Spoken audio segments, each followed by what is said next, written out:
Hello, how are you? Hi, how are you going? How's your mental health? How are your kids? If you're in Australia, how are you feeling about the return to school? And how are the kids feeling? Let me know. I'd love to know. This week, Nikki from Life Skills and I did a kind of webinar for educators.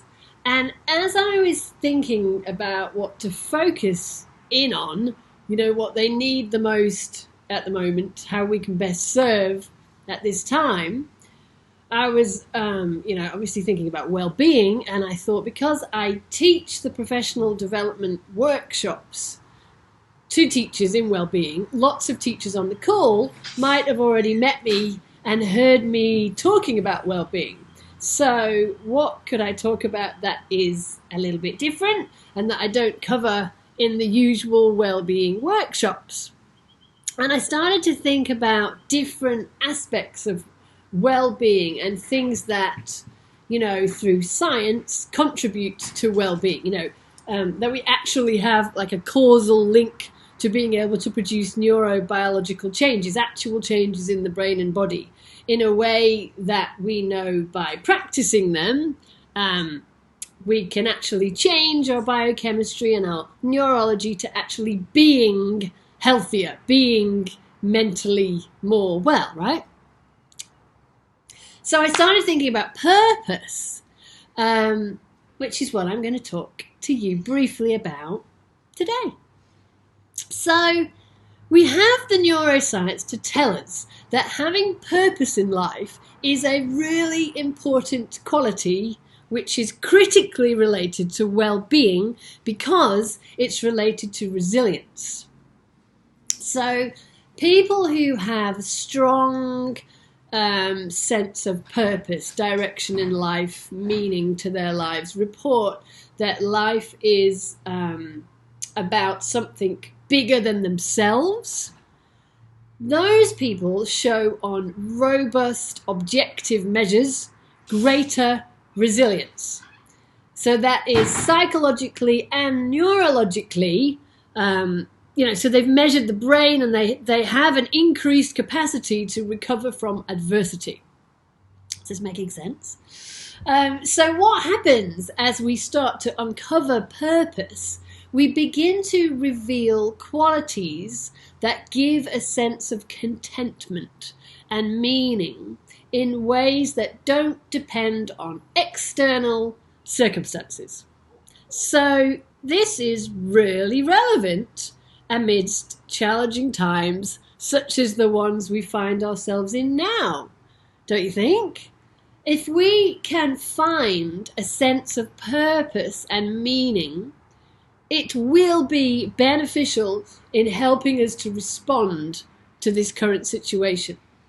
So, knowing this, don't you think this is something that could be really helpful? We could really help our kids with this too. This is what I've started to think about this week. So, let's look and unpack it a little bit more. Purpose. So when I talk about purpose, I'm not talking about having to figure out the meaning of life and what that is to you, the big meaning. Although it's always a good question to have your good old frontal lobe pondering. But I'm not talking about that big purpose. When it comes to training the mind in purpose, in order that we can have the trait of purpose and meaning, that we are purposeful as opposed to dropping in to a state, feeling a bit of purpose and meaning every now and again. There's a difference, right? One is wired in and it's who we are. And the other's a state that we can visit, but we're going to pop back to our baseline in moments when we're not consciously thinking about being purposeful, being meaningful. Does this make sense? So the more meaning we ascribe to life, the better. Let's keep it super simple. The healthier. It affects longevity, it affects health, it affects social relationships, everything. So we want to have purpose and meaning as a part of our integral being, not just a theory or a canonized thing or a state to drop into now and again. Does this make sense? I wish you were in front of me. So how do we do it? How do we go from state to trait, as Dr. Rick Hanson talks about? Well, the trick is to be able to expand our sense of purpose to more and more of what we do in our everyday lives. We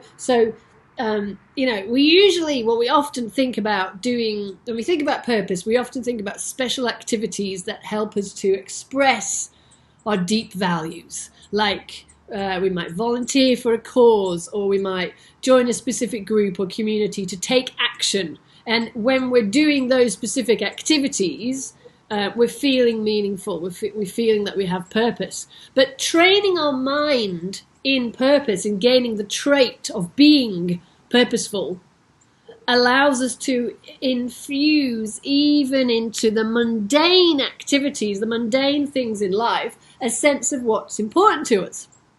So when we practice training the mind in purpose, we're basically doing three things. We're looking at three things. The first thing is, what are we doing? We're clarifying our values.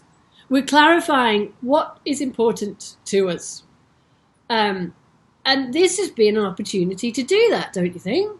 Lots of us are doing that in various ways, to various greater or lesser degrees. So when we get clear about what our values are, what's important, what isn't important, then we can start to live in a way that's aligned to our values. When we know what they are, we start to live in a way that's aligned with them as we go through our daily life. And then what we're doing is we're starting to embody our values, which is number two.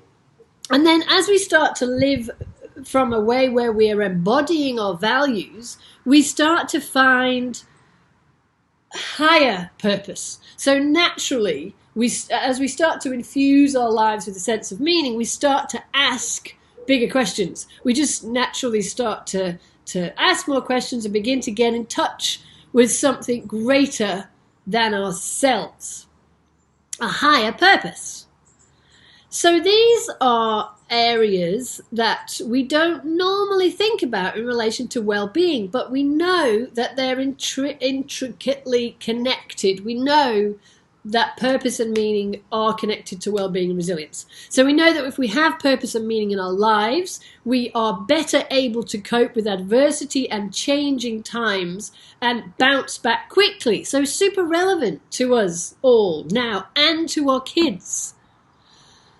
So, how often do you reflect on your values, on purpose, on meaning in your life? I might just leave it there this week.